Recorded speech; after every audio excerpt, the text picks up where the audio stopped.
What should the secretary put us in the report? We have run for time. If you may state out your full names. My name is Linda Tsungirai Masarira. Linda Tsungirai Masarira, do you swear that the evidence which you shall lead before this commission of inquiry shall be the truth only? If you do so swear, raise your right hand and say, so help me God. So help me God. Fourth administered, you can take a seat. Masarira. Masarira. Urban statement.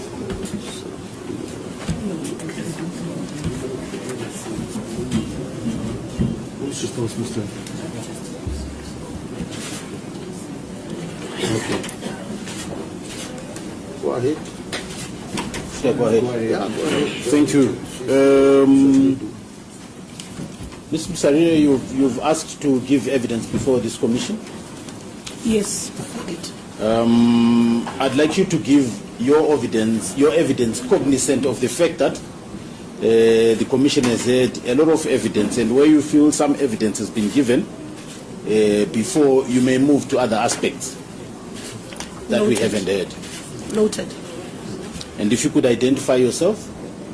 My name is Linda Tsungirai Masarira. I am the city spokesperson.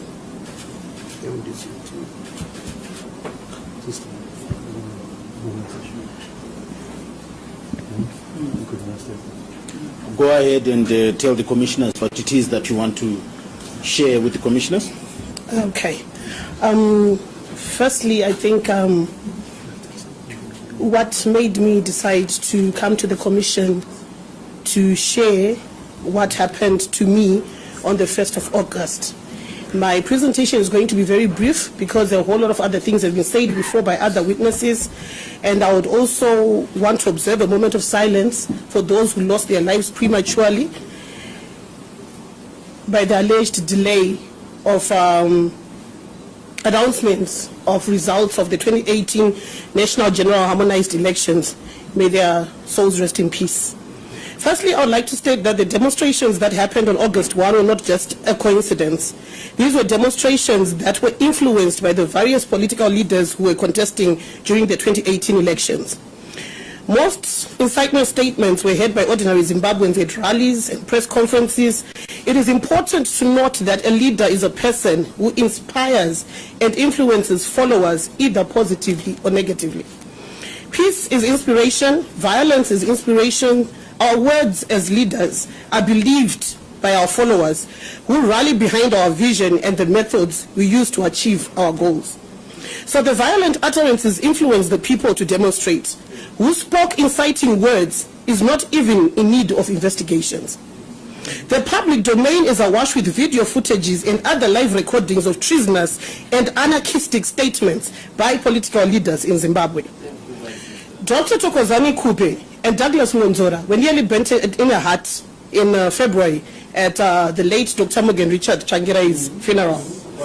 And I would like to categorically state that I, Linda Tsungirai Masarira, was a victim of the MDC Alliance supporters who protested violently on 1 August 2018.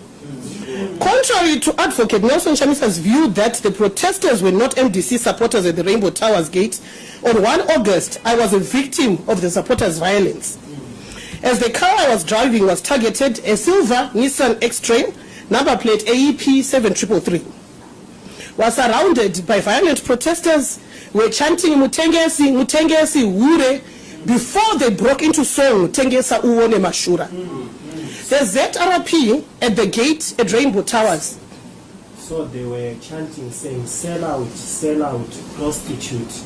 If you are to sell, then if you are to sell out, we will show you the way forward, what to happen. Yes. Thank you. So after that, the police had to come to intervene as they were being violent and were banging the car. And I actually have pictures that were captured by the police, which unfortunately I didn't get time to print because I was coming from Blawayo. But if the Secretariat wants it, I can rush to the business center and print those pictures. MDC Alliance is a party full of highly intolerant people who think they are the alpha and omega of Zimbabwe politics. The eloquence of their leaders in preaching peace is not actually put into practice. It is hypocritical. It is fortunate, or should I say unfortunate, that we live in an era where the name of God is taken in vain and there is no instant justice. People dare to lie under oath, professionally misrepresenting themselves, but the truth cannot be hidden, because only the truth will set Zimbabwe free. I was assisted by the police, who came with their baton sticks and removed the violent crowd that had surrounded the car and redirected me to use the other gate as the protesters were shouting, "Toda kumuuraya haageze," which is a statement that is synonymous. Oh, sorry. We want to murder her, she does not bark. Which is a statement that is synonymous with the MDC Alliance supporters on social media. I was going to ZEC Command Center when I met the angry crowd of the protesters who belong to the MDC Alliance. You could tell that these people were high on something. Their behavior was like that of trained rebels. These people were not only verbally abusive and misogynistic as they are accustomed to do, but were prepared to do physical assault on my car and my body. Honorable Chairperson, it would be naive for anyone to think that the MDC does not have radical and militant youths who are trained under the Civic Society banner, which are stakeholders of the MDC. I can speak with confidence and evidence that there are two groups who were trained to lead protests, though it said they were trained to uprise in a non-violent manner, which is contrary to the actions that prevailed on the 1st of August. The MDC believes the government can be persuaded to push for a government of national unity, or to accede to certain demands from the illegal demonstrations that they did, coupled to the ongoing demonization of Zimbabwe.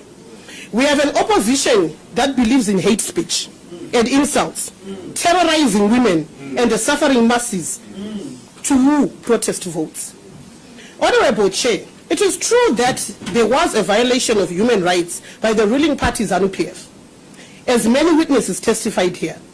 But observer missions, all of them, noted a significant drop in violence cases during the pre-election period and the period leading from 2013 to 2018. One would expect to see the MDC Alliance taking a lead role in advocating for the removal of the now irrelevant sanctions. But we hear statements from the Alliance supporters denying the existence of sanctions and, surprisingly, in conflict campaigning for the maintenance of sanctions, despite the popularity due to goodwill of Morgan Tsvangirai, which unfortunately could not be enough or jealously guarded to give victory to the MDC. The MDC Alliance believes protests and demos, hate speech and insults, and violence plus the pain from sanctions can give them a protest vote. I have been threatened with abductions and death by members of the MDC Alliance. Evidence is all over social media, and I have several screenshots which I want to go with to the police to report, Honorable Chair. After I threatened to expose some activists who were trained at workshops to do what is called a dilemma action to push the government to concede to their demands.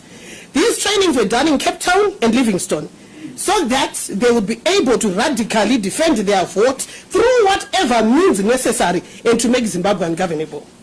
I strongly believe, and most earnestly, I assess that the reckless utterances by the MDC Alliance leader Nelson Chamisa influenced his supporters to protest against a vote they speculated was being tampered with, and that they will continue the violent culture if not stopped. It's just unfortunate that social media evidence may not be admissible in a court of law, since one can write pseudonymously or assume a different character. But Honorable President Motlanthe and esteemed commissioners, a visit to my Facebook timeline or Twitter would vindicate my statements on how toxic and inciting, slanderous and abusive the MDC supporters and members are. In conclusion, the nation will only move forward when both ZANU-PF and MDC Alliance put Zimbabwe first and stop using violence as a conflict resolution. Zimbabwe needs humble leaders who are concerned about the sustainable human development and revival of our economy. Honorable Chair, my nation is broken, and only the truth will set Zimbabwe free, I repeat. followed by healing and reconciliation. I pray that the families who lost their loved ones on 1 August 2018 will find closure, and that whoever killed those innocent souls faces the full wrath of the law. Going forward, the state must desist from using maximum force on unarmed civilians. If the culture of violence is not put to an end, it is bound to repeat, as the alliance is still demonizing the institutions of intelligence, ZRP, and political activists who are not under their big tent banner. We have to look beyond political curtains and focus on peace and nation building. We have more that unites us than what divides us. Thank you.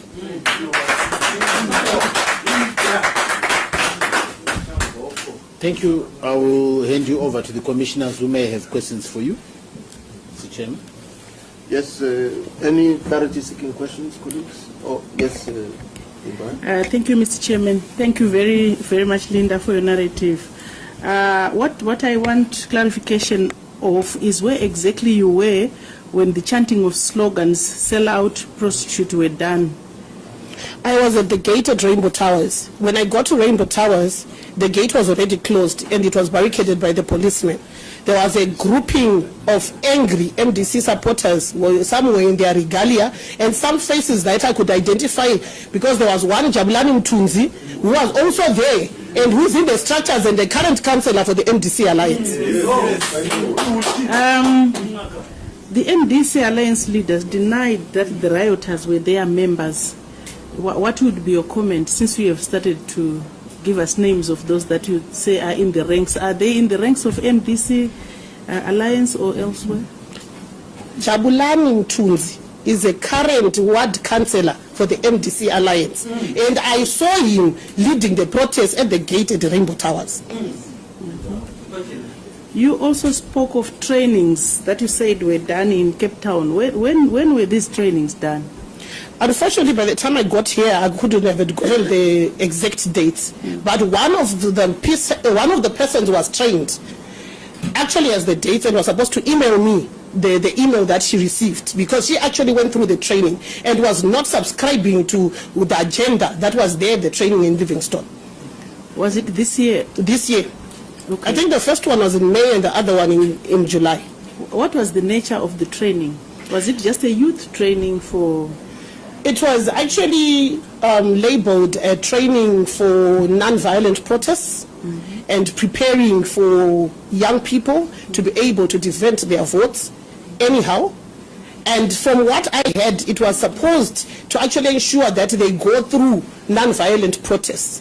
But my colleague, the one who's supposed to send me the information, which I will not name right now because I fear for a victimization, is actually on their PR list of the MDC Alliance. She did not subscribe to the way they were being told that they should do whatever necessary to ensure that they defend their vote, since they failed to do that in 2008. Are you able to tell us what exactly it is that they were saying they should do whatever is possible? What should any form of protest. Any form of protest. It was more of a workshop-like setup where they were being told that you have to protest and defend your vote. Okay. At what time were you at HICC? It was around 1 p.m. 1 p.m. if I'm not wrong, because I was rushing to the next pronouncement of results, which are supposed to happen at 2 p.m. Okay. Did you see the presence of any police officers or the army? I saw police officers. Okay. What were they doing? They were standing inside the gate with their shields, and the gate was closed because they had to redirect me to use another gate. And only a few were outside who were in civilian. They're the ones who managed to remove the crowd that was surrounding my car and redirect me to use the other gate. How big was the crowd? I think there were about 40, 50. Okay. Yeah. No, I have no further questions. Linda, how do you feel as a woman in Zimbabwe in terms of your experience with demonstrators? Honestly, I've got a very thick skin. I no longer feel anything because I've gotten used to the violence and the vitriol that is spewed against my person. But what I actually feel sorry for the other women who are actually victims of these protests, which they were not even part of. We are not safe in this country. We are not safe. So long you're speaking anything that is against the alliance, we are not safe. They actually speak against the democratic principles that they speak of. Everyone has got a right to support a political party of their choice. And no one should judge me for not supporting them. I do not support them because they are violent, they are misogynistic, and they do not practice inter-party democracy themselves. So when we want to speak of democracy, let's practice the democracy that we preach of. And let every woman participate in politics at a political party of their choice. As a commission, Linda, we are also going to be looking at recommendations in terms of, the issue we are talking about here is gender-based violence, and elections and women, and suppression of their rights and so forth.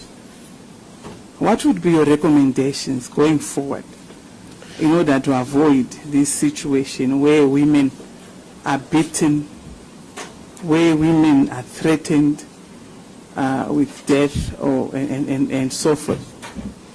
I think we need punitive measures on bullies, not just physical bullies, including the cyber bullies.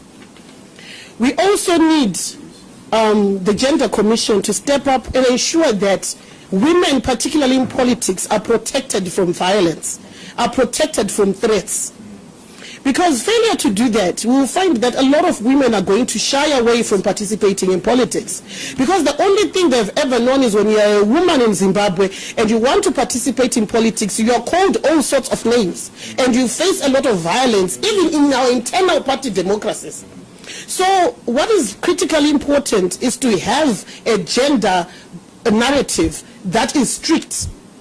We need strict measures on how to deal with perpetrators of gender-based violence, especially in our political parties, in our governance structures, in the parliament, senate, and everywhere else. Because so long we do not have punitive measures to deal with the violence against women, women will always be at the receiving end of violence. I'm sure you're aware that the issue of women and democracy is an issue that I'm passionate about. And I would want to ask you whether you think that women who are at the upper echelons of power have a role to play in coming up with a solution. Yes, women have got a very big role to play, especially those who are in powerful positions. One of the tragedies that we have always had over the years is when women get into those high positions, they forget that there's a next generation of women that is coming up who need protection, who need mentorship. And we have a gender act in Zimbabwe, which is not implemented. We've got a very good gender act. So we need the Women Affairs Ministry to start taking women's issues seriously.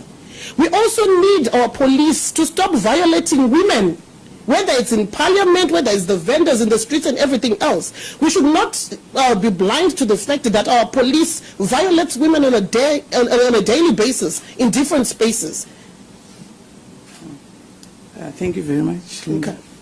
No further. Okay. Thank you. Any other? Okay. Well, Linda, thank you very much for coming and for your testimony.